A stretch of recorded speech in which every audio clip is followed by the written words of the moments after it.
Welcome back मेरे प्यारे students. आपने पिछले सीरीज़ देखा है, तो YouTube पे जो हमने सीरीज़ आपके लिए दिया है वो सीरीज़ आपको ध्यान रखना है। ये सीरीज़ आपके लिए है और राइटिंग स्किल्स के लिए है और बेसिक टू एडवांस है, राइट। आज मैं कुछ आपको प्रैक्टिस, कल पिछले क्लास में क्या देखा था आपने, सब्जेक्ट क्या है, ऑब्जेक्ट क्या है, वर्ब क्या है, कॉम्प्लीमेंट क्या है, राइट। तो सीरीज 1 में देखा था आपने। तो ये जो सीरीज़ है उसके बाद की सीरीज है, तो आपने सब्जेक्ट का ज्ञान ले लिया, वर्ब का ज्ञान ले लिया। अब पहचानते हैं कि आखिर सेंटेंस लिखना शुरू कैसे करें। तो हमने पिछले क्लास में कहा था कि अंग्रेजी लिखने के लिए क्या चाहिए आपको, सब्जेक्ट, वर्ब और अदर वर्ड्स। तो सब्जेक्ट, वर्ब और अदर वर्ड्स, तो सब्जेक्ट चाहिए, वर्ब चाहिए, अदर वर्ड चाहिए। तो आपको पहले पहचानना है कि सब्जेक्ट है कहाँ। अब देखना है कि सूरदास हिंदी के महान कवि अंधे थे। अब देखना बच्चे कि पूरा का पूरा लाइन ये तुम्हारा सब्जेक्ट है। अंधा होना एक बीइंग वर्ब है, ये तुम्हारा वर्ब हो गया, ठीक है। तो सब्जेक्ट है तो पहले तुम सब्जेक्ट का अंग्रेजी पूरा बना लो। तो सूरदास तुम्हें पता होगा ना, सूरदास, ठीक है। तो सूरदास में पता है हिंदी के महान कवि थे। तो हिंदी के, तो जहां भी कनेक्टर्स मिल जाए, कनेक्टर्स, तो हिंदी के, तो का अंग्रेजी ऑफ हो जाएगा। महान कवि तो the great poet of Hindi, है ना। तो क्या बोल देंगे, the great poet of Hindi, the great poet of Hindi. अब अंधे थे मतलब बीइंग हो गया, वाज ब्लाइंड। तो ये पूरा का पूरा तुम्हारा क्या बन गया, सब्जेक्ट। और सब्जेक्ट के बाद वाज लगाया हमने, वाज के बाद अदर वर्ड, ब्लाइंड, अंधे थे। तो जो सब्जेक्ट है पहले आपको पहचानना है कि सब्जेक्ट कहाँ है। तो हमने कहा था ना कि सब्जेक्ट एक शब्द का भी हो सकता है, एक से अधिक शब्द का भी हो सकता है। जिसके बारे में बात करें वही होता है हम लोगों का सब्जेक्ट। यहाँ बात किसके बारे में हो रहा है, सूरदास के बारे में। तो सूरदास का क्वालिटी क्या है, हिंदी के महान कवि। तो जब हम किसी और बात करते हैं उसके गुण एवं दोष बताए जाएं तो सब सब्जेक्ट का ही नाम होता है। जैसे हम बोले पेन, अब पेन के बारे में बोला अच्छा पेन, तो गुड पेन इकट्ठे आता है। जैसे बोला लड़का अच्छा है, तो लड़का के साथ गुड बॉय आएगा। तो जो गुड हो, बैड क्वालिटी होता है वो एडजेक्टिव के साथ आता है, वर्ड के साथ आता है, नाउन के साथ आता है। सूरदास नाउन। अब हिंदी के महान कवि या उसके अलंकार हो गए, तो अलंकार साथ आएगा और पूरा कहलाएगा सब्जेक्ट, ठीक है बाबू।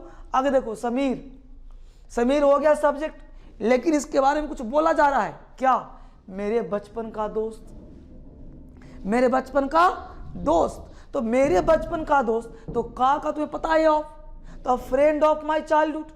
तो समीर का तुम्हें आता ही है सब्जेक्ट। तो सब्जेक्ट के बारे में अगर कुछ गुण एवं अवगुण बताए जाएं तो सब सब्जेक्ट ही कहलाते हैं। जैसे मैं कहूं एक अंधा आदमी रोड पार हो रहा है, तो अंधा आदमी है सब्जेक्ट, अंधा क्वालिटी, वो सब सब्जेक्ट ही कहे जाएंगे। समझ पा रहे हो। तो यहां देखा समीर, तो हमने लिखा समीर मेरे बचपन का। तो जब भी कनेक्टर्स लगाओ तो हम ध्यान देते हैं दोस्त, तो a friend of my childhood. तो Sameer a friend of my childhood, child मतलब बचपन, तो Sameer a friend of my childhood. अब देखो बनने जा रहा है, मतलब जो काम होने जा रहा है ना। तो समीर एक ही लड़का है, तो जा रहा है द वर्ब, है ना। तो क्या बोलेंगे, इज गोइंग टू, जो बनना के नहीं तो लगा सकते हो बी, तो going to be a minister, ठीक बच्चे। तो हमने कहा Sameer a friend of my childhood is going to be a minister. तो यहाँ पे ध्यान देंगे कि समीर मेरे बचपन का दोस्त, यहाँ तक क्या हो गया बच्चे, Sameer a friend of my childhood, ये पूरा सब्जेक्ट था। तो पहले सब्जेक्ट तब ना वर्ब, तब ना इज आएगा। तो सब्जेक्ट पहचान, जिसके बारे में जो कुछ भी कहा जाए पहले फोकस वह करो जो तुम्हें पढ़ाया जा रहा है। ये हम सीरीज दे रहा हूं 15 सीरीज, वहां तक आप अंग्रेजी सीख जाओगे आप। बस ट्रस्ट मी, फेथ मी। यहां देखो ट्रस्ट करो कैसे, हमने कहा सूरदास हिंदी के महान कवि, सब्जेक्ट। समीर मेरे बचपन का दोस्त, सब्जेक्ट। अब देखो क्या करें क्या ना करें, यह एक समस्या है। तो समस्या क्या है, क्या करें क्या ना करें, जिसके बारे में कहा जाए तो यही ना सब्जेक्ट है। तो क्या करें, what to do, what to do. क्या ना करें, व्हाट नॉट टू डू, है ना। अब व्हाट टू डू तो बीच में कॉमा दिया, अंग्रेजी में दे देंगे और, तो व्हाट टू डू और व्हाट नॉट टू डू। ठीक है, यह एक समस्या है। तो यह एक समस्या है, it is a problem, this is a problem. तो what to do, what not to do, it is a problem, या फिर what to do, what not to do is a problem.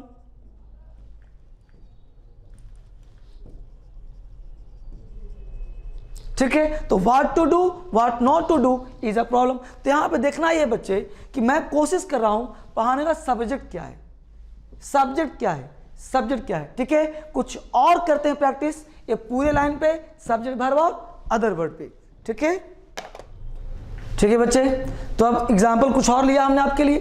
तो अमेरिका शासन करना जानता है, तो हमने कहा कि पहले हमने क्या देखा था, सब्जेक्ट। अब क्या देख रहे हैं हम लोग, एक्स्ट्रा वर्ड। तो हमने यहाँ पे काम करा कि सब्जेक्ट वर्ब और अदर वर्ड। अब पूरे की बात करेंगे हम, सब्जेक्ट वर्ब और अदर वर्ड। तो अब जानते हैं कि सब्जेक्ट क्या है, तो शासन करना, जिसके बारे में जो कहा जाए क्या कहलाता है, सब्जेक्ट। तो अमेरिका क्या हो तुम्हारा, सब्जेक्ट। हम बात करें अमेरिका की, तो अमेरिका शासन करना जानता है, यानी अमेरिका जानता है, ये तुम्हारा हो गया वर्ब। ठीक है, क्या जाता हूं, शासन करना। तो अमेरिका तुम्हें आता ही है, अमेरिका जानना का वर्ब, समझ के बाद क्या आता है बच्चे, वर्ब। और ऐसे तुम्हें कहा था कि अंग्रेजी हम लोग ऐसे चलते हैं फटाफट। तो अमेरिका, अमेरिका जानना का नोज। अब नोज के साथ एक समस्या आ गई, नोज वर्ड जहां कहीं भी आता है, पहले समझ लो इसको, नो वर्ड जहां कहीं भी आता है, एग्जाम में कई बार पूछा है, नो के साथ टू का प्रयोग करना गलत होता है। नो के साथ हमेशा हाउ टू का प्रयोग करते हैं, इसको तुम याद रखना। नो के साथ हमेशा हाउ टू का प्रयोग किया जाता है, इसको ध्यान रखना। तो अमेरिका नोज, अमेरिका जानता है। अब हाउ टू कब आएगा, जब कोई वर्ब आएगा शासन करना। तो हम क्या कहें, अमेरिका नोज हाउ टू। शासन का होता है रूल कह सकते हो, गवर्न कह सकते हो। तो America knows how to rule, America knows how to govern. तो अमेरिका नोज हाउ टू, यही तुम्हें एग्जाम के लिए याद भी रखना है, बोल चाल में प्रयोग करना है, ये ध्यान रखना। जैसे मैं सेंटेंस बोलूं, तुम्हारी पत्नी चाय बनाना जानती है, your wife knows how to prepare tea, है ना। तुम अंग्रेजी बोलना जानते हो, you know how to speak English. मुझे गाड़ी चलाना आता है, I know how to drive a car, right. तो हाउ टू का प्रयोग तुम बेशक कर सकते हो, कब, जब नो के साथ कोई वर्ब जुड़ रहा हो तब। ठीक है बाबू, अगला देखो, वह नदी किनारे बैठा है। तो वह का क्या कर दोगे, ही हो गया तुम्हारा सब्जेक्ट, बैठा है तो नदी किनारे बैठा है, यहां पे फिर समस्या आ गई, बैठा है तो हम क्या बोलें। अब तुम बचपन से टेंस पढ़ते हो, अब टेंस तुम्हारा दिमाग ब्लॉक कर दिया है, टेंस तुम्हारे दिमाग में कीड़ा डाल दिया कि जिसके अंत में आ रही कॉन्टिन्यूअस, चुका चुकी परफेक्ट, ताती थी प्रेजेंट, गाएगी फ्यूचर। ऐसे अंग्रेजी नहीं होता, अंग्रेजी का रूल अलग होता है। अंग्रेजी को अंग्रेजी तरह सोचते हैं, हिंदी को हिंदी तरह सोचते हैं, हिंदी से अंग्रेजी नहीं पढ़ते बाबू। ठीक है, अब देखो नदी किनारे बैठा है, यानी आज मैं सिखाता हूं सेंटेंस के साथ, दुनिया का वह काम जो कुछ देर पहले स्टार्ट हुआ है, कुछ देर बाद समाप्त हो जाएगा, यानी work starts sometimes before, it must get an end after some time. Work is going on at the time of talking. Work is going on at the time of speaking. वो नदी किनारे बैठा है, कुछ देर पहले बैठा होगा, कुछ देर बाद खड़ा हो जाएगा। मैं खड़ा हूँ, कुछ देर पहले आया हूँ, कुछ देर बाद चला जाऊँगा। तुम बैठे हो, कुछ देर पहले बैठे हो देखने वीडियो, कुछ देर बाद वीडियो बंद कर दोगे। तो जो काम कुछ देर पहले शुरू हुआ, कुछ देर बाद समाप्त हो जाएगा। Sentence goes to present continuous tense. तो ये सेंटेंस हमारा कॉन्टिन्यूअस का है बेटा। ये मत सोचना कि बैठा है या है मतलब परफेक्ट टेंस। टेंस भी तुमको पढ़ाना पड़ेगा हमको, मैं पढ़ाऊंगा, हमने सीरीज राइटिंग का स्टार्ट करा है, वो भी पढ़ाऊंगा। तो वह बैठा है तो हम बोलेंगे he is sitting, he is sitting on the bank of river, है ना। तो he is sitting on the bank of river, हम लोग इस तरह से बात कर लेंगे इसका। वह बैठा है, वह नदी किनारे बैठा है, he is sitting on the bank of river. अगला है मैं उसे पिटवाता हूं।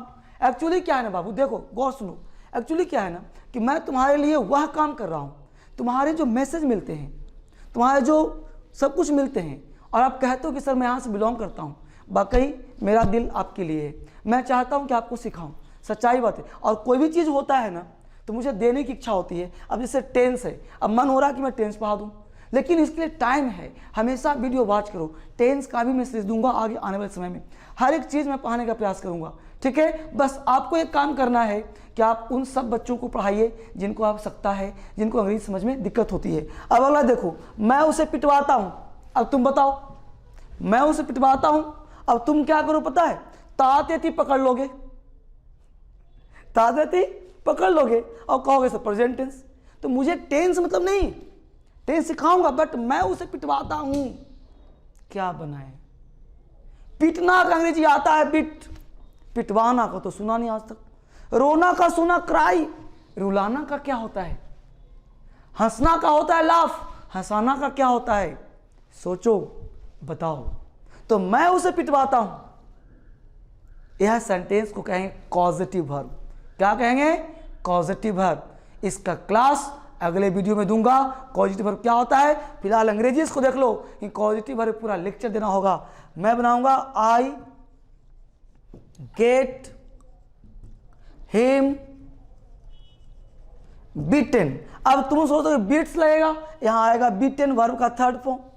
तो वर्ब का थर्ड फॉर्म है, तो जानना होगा हम लोगों को कि कॉजेटिव वर्ब बनता कैसे है, होता क्या है, इसका रहस्य क्या है, और इसके बिना राइटिंग संभव नहीं है।